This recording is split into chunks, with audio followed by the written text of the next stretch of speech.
We're still getting used to that. So we got, Giannis and the Bucks prevailing over the OKC Thunder in the finals yesterday. It was quite the blowout, I would say. I stopped watching, 7 minutes left in the game in the fourth quarter because the Bucks were up by 20 at that point. So from what I saw, I mean, like this, we kind of talk about OKC a lot in terms of like, are they ready to take that next step, right? Because we know they're skilled enough, they're definitely talented enough, right?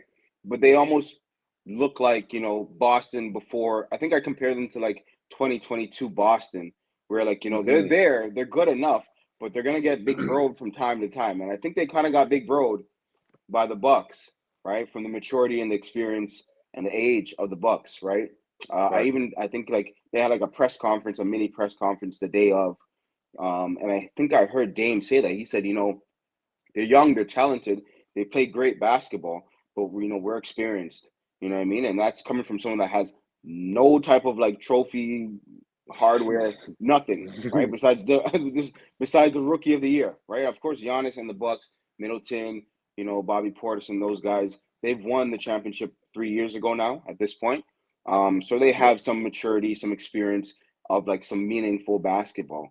But I don't know. I think OKC kind of shut themselves out in that game because they were not hitting their threes and they continued to not make their threes. So that's what I picked up from the It's game. And crazy. Giannis is quite the physical player.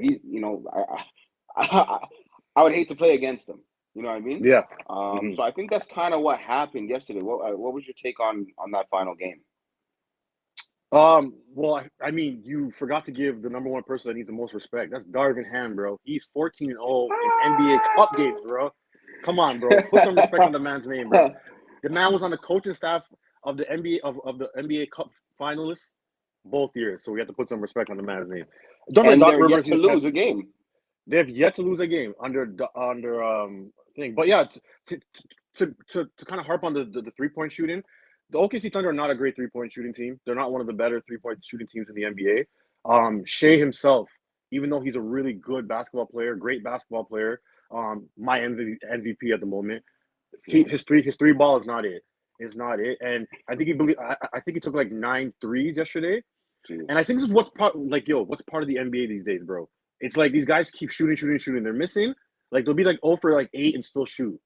Like Yeah. like it's like everybody adopted this Kobe mentality, but they're not doing it right. You know what I'm trying to say? They're like, oh Yeah. yeah, like Kobe would keep shooting. Like that's what everybody's response is. But Yeah. like that's not your game. Shay's game is getting into the mid range, bro. Getting into the mid range, hitting that shot, Hmm. or getting to the free throw line, or setting up his guys. I don't think they Yeah. should have taken as many threes as they did. Hmm.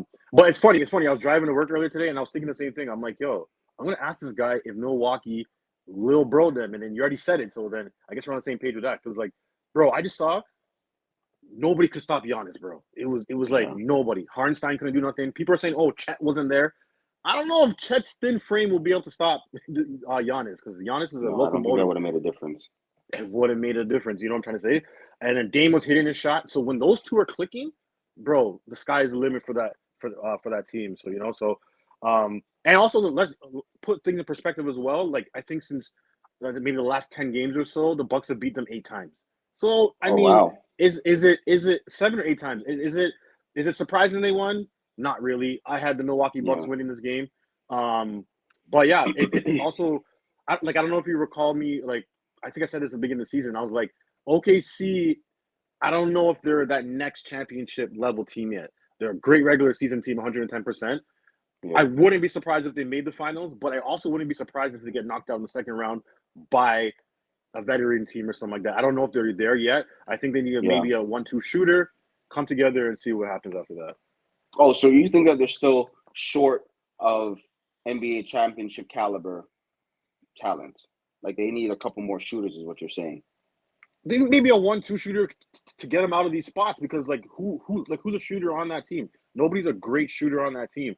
People get hot, people get Yeah. streaky, but like when the lights are bright, like last night, these guys are not hitting Hmm. shots. So Yeah. you need that. Their squad is very very young. Um, it's hard for a super young team to win without like some real vets on that team. Like I know they have Caruso, Hardenstein. You know what I'm saying? That they grabbed a couple of vets, but they probably need one more real shooter, like somebody who can just spot up and shoot for these guys because they Yeah. need it for these times. Okay. So like a pure shooter, like a JJ Redick, like a Kyle Korver type of. You just bring them in, a Buddy Hield kind of Buddy player Hield, who's gonna marksman, hit just a your shot. marksman.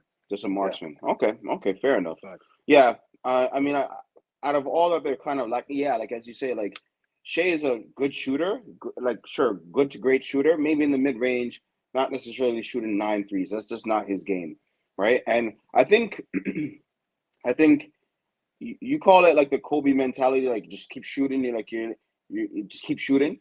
It's really like they're playing like that stats game of like, okay, threes over twos, Mm-hmm. keep shooting the threes because they're bound to go in. Like they're playing the averages where, okay, like I'm over 27, like Houston was in that one game against Golden State, but like there's gonna be those games where like you're just not gonna hit none, and like it's gonna cost you the game, right? So, I mean, yeah, like I find that OKC is a bunch of ballers. They're a bunch of ballers, right?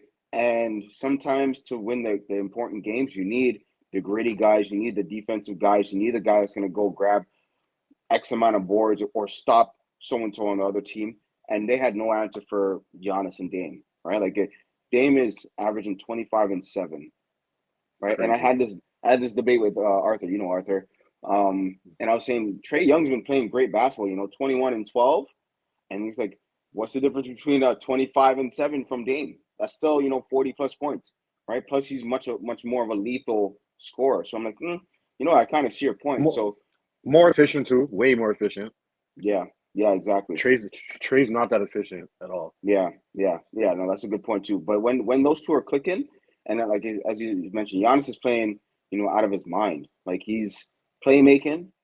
I think he hasn't shot less than 50 or 60% in any game this season. It's crazy. That's insane, right? Averaging the most points per game in the whole NBA. So, when you have those two working together and then you have everyone else kind of doing their parts, you're going to win some games. So it's good that they kind of, I think they even said like the in-season tournament helped motivate them to play better because they were started off 2-8, right? So Two now and they're eight. they're they're right there back at the top, right behind Boston or so, right? So I think 15 and 3 in that or something like that. And in that stretch, only the Boston Celtics can match them record wise.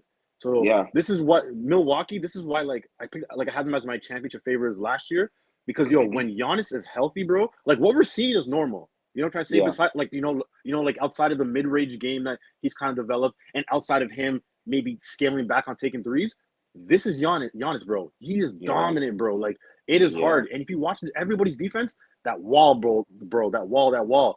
And this is how Milwaukee Bucks can be very successful is when the players around him capitalize off of that wall.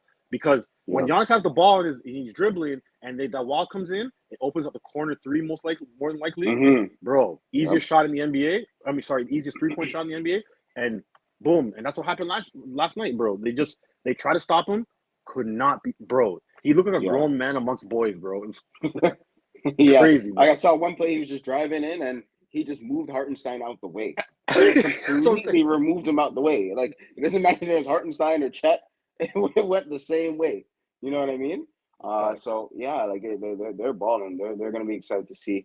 I still think Boston has a little bit over them, but if Boston doesn't have like if they don't hit 20 plus threes, then they may be in trouble.